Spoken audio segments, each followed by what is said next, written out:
Ola Uber app ಅನ್ನು ಬಳಸಿ taxi ಹಾಗೂ ಆಟೋ ಬುಕ್ ಮಾಡುವಂತೆ ಇನ್ಮುಂದೆ ರಾಜ್ಯದಲ್ಲಿ ಆಂಬ್ಯುಲೆನ್ಸ್ಗಳನ್ನು ಕೂಡ ಬುಕ್ ಮಾಡಿಕೊಳ್ಳಬಹುದಾಗಿದೆ.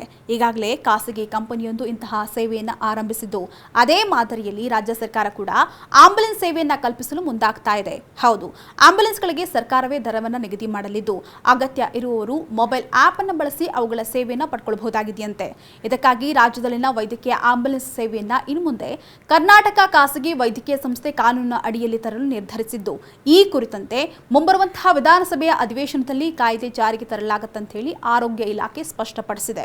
ಇನ್ನು ರಾಜ್ಯದಲ್ಲಿ ಪ್ರಸ್ತುತ ಇರತಕ್ಕಂತಹ ಆಂಬ್ಯುಲೆನ್ಸ್ ಒದಗಿಸ್ತಾ ಇರತಕ್ಕಂತಹ ಸೇವೆಗಳು ಮತ್ತು ಗುಣಮಟ್ಟದ ಬಗ್ಗೆ ಹಲವು ದೂರುಗಳು ಬರ್ತಾ ಇದ್ವು. ಇನ್ನು ಈ ಕುರಿತಂತೆ ಆಂಬ್ಯುಲೆನ್ಸ್ಗಳು ಕೂಡ ಯಾವ ರೀತಿ ಇರಬೇಕು, ಅದರಲ್ಲಿ ಯಾವ ಅಗತ್ಯದ ವ್ಯವಸ್ಥೆಗಳು ಇರಬೇಕೆಂಬಂತಹ ಬಗ್ಗೆ ಹಾಗೂ ಅವುಗಳಿಗೆ ದರ ನಿಗದಿಪಡಿಸುವಂತಹ ಬಗ್ಗೆಯೂ ಕೂಡ ಕಾನೂನನ್ನು ರಚಿಸಲಾಗುತ್ತಂತೆ.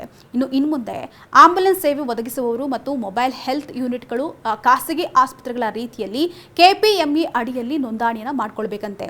ಇನ್ನು ಕೆಪಿಎಂಇ ಅಡಿಯಲ್ಲಿ ನೋಂದಣಿಯಾಗುವಂತಹ ಆಂಬ್ಯುಲೆನ್ಸ್ಗಳಿಗೆ ಅವುಗಳನ್ನು ಒದಗಿಸುವಂತಹ ಸೇವೆಯ ಆಧಾರದಲ್ಲಿ ದರವನ್ನು ನಿಗದಿಪಡಿಸಲಾಗ್ತಾ ಇದ್ದು, ಆಂಬ್ಯುಲೆನ್ಸ್ ಸೇವೆಯು ಅಗತ್ಯವಿರುವವರು ಆಪ್ ಮೂಲಕ ಬುಕಿಂಗ್ ಮಾಡುವಂತಹ ಸೌಲಭ್ಯವನ್ನು ಒದಗಿಸಲಾಗುತ್ತಂತೆ.